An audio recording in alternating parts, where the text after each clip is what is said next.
Right, welcome to Web Fundamentals and Web Development with Mr.Scienceholic. Today I'm just going to walk you through the basics of how to get set up and how to get started with just learning HTML. If you want to get at least started with making websites, or you just want to learn to code but never coded, this will probably be a good start to start learning with HTML, CSS, and continue from there. So especially this is the place you want to start if you want to be a front-end developer. Learn HTML, CSS, JavaScript, and then you can slowly build on other stuff for the back end as you go, right? But always to start with web development, especially if you've never coded before, and to go from there. With that said, one of the key things to start, which I like, is start with Visual Studio Code, which you can download. Just Google, type in Visual Studio Code. I'll put a link on the site below. But before we get started, don't forget to like and subscribe if you want to see more of these videos to help you out. So once you have the Visual Studio Code installed, you can get started to the next phase. But if you have not, pause this video, go ahead and download the Visual Studio Code and come back to this.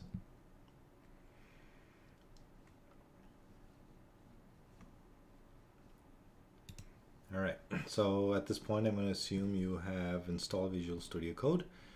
First thing I'm going to do is once we open this up, we're going to go here to extensions. So click on it. A couple of extensions, which I think will be very helpful to start with for you to at least practice. I am not an expert coder. I'm learning as I go. But the first time I coded anything was way back in middle school, and I think I was using Notepad.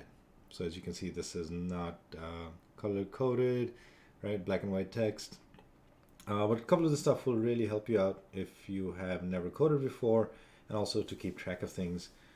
First one is if you type in prettier and wait for this, you will see prettier code formatter, right? Install this one.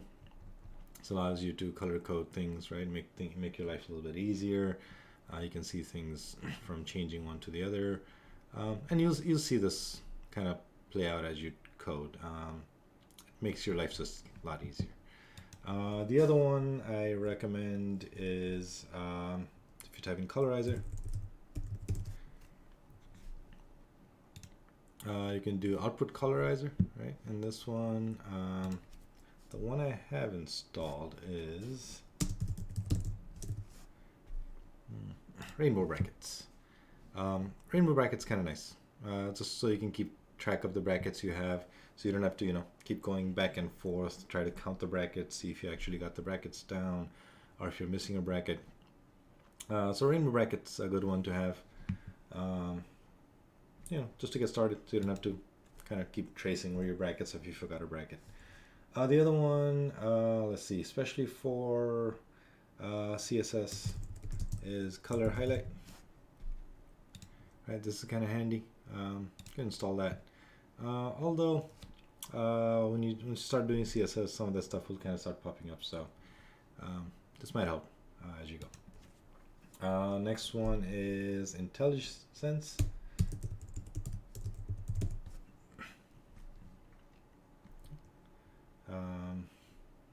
Since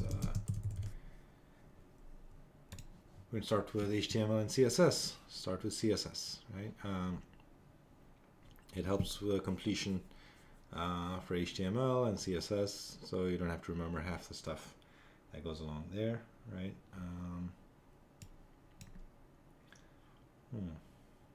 I think this maybe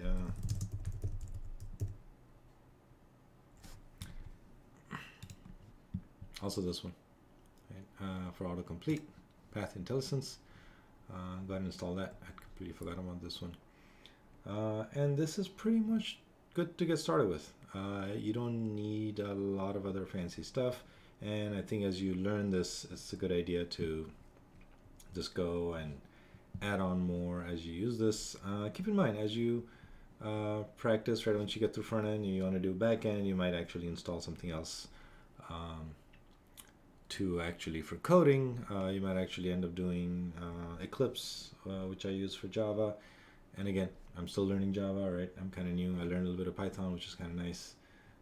So eventually, I will make this video as I learn more and see where it goes from there. All right, once you have that, close that out. I'm going to go to Explore right over here, right? And I created a folder called Web Development. I recommend you create a folder to keep track of everything. And as we progress, you'll see that you'll start creating folders for your CSS, your JavaScript, and multiple other things. All right, from now, new file, right? And we'll call it index.html. Hit enter. There we go. And there, once you type in exclamation mark, and here we go. We have Emmet abbreviation. Hit enter. It kind of just fills in everything, right? At least something to get started with.